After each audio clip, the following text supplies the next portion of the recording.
Yo! What's up mga katuka? Welcome back ulit sa aking munting YouTube channel. Magandang araw po sa inyong lahat. So sana po ay nasa mabuti kayong kalagayan. Shout out po sa inyong lahat. So for today's video mga katuka, i-share ko po sa inyo kung paano po pasanay kapag sa mga stag kapag po i-cord ko na po sila.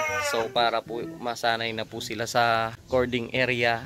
Alam ko po, alamin ninyo na rin po ito. So, ganito po mga katuka yung aking paraan. I-share ko po sa inyo. So, eto po, let's go.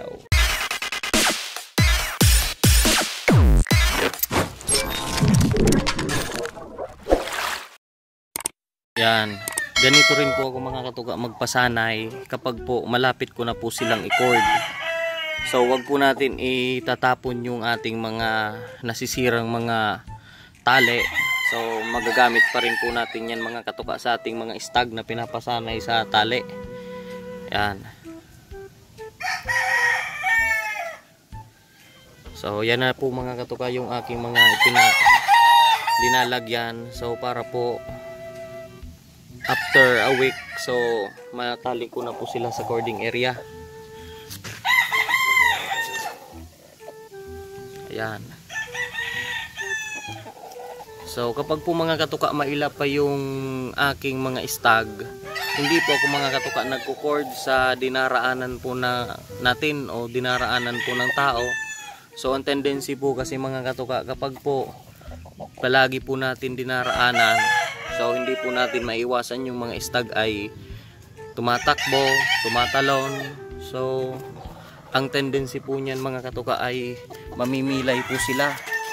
So tinatali ko po sila mga katuka sa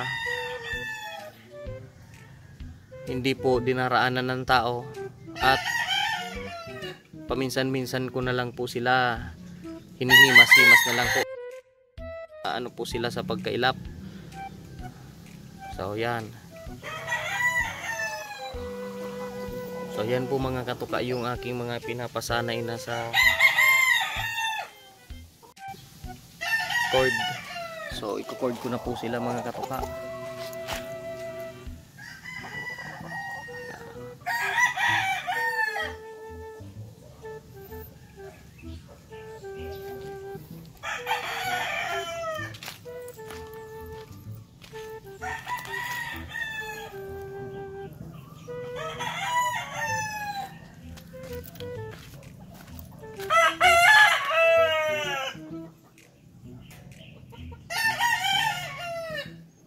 Kagaya po nito mga katuka, maila pa po ito sa tao.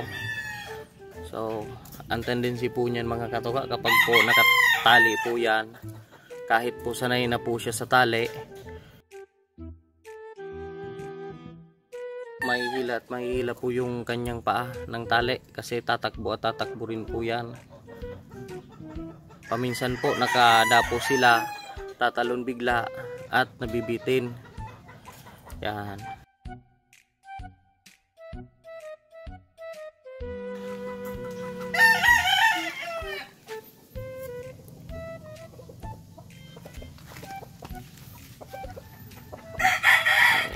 Kagaya po nito, maila pa rin po sa tao.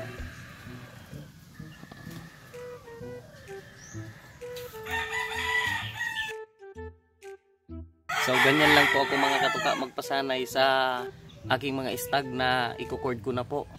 So ganyan lang po yung aking technique. So kung bago ka pa lang po pala dito na napadpad sa aking munting YouTube channel, maaari nyo rin po na i-click yung subscribe button po dyan sa baba at pakiclick na rin po yung like at pakiclick na rin po yung notification bell para po updated kayo sa aking mga bagong video na mga ina-upload. Ito na nga po pala mga katuka yung nasa ranging area ko doon.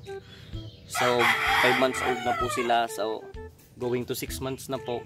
I-change feeding na rin po ako sa kanila mga katuka at i-share ko rin po yun sa susunod kong video. So that's all for today's video mga katuka. Thank you for watching and God bless you all.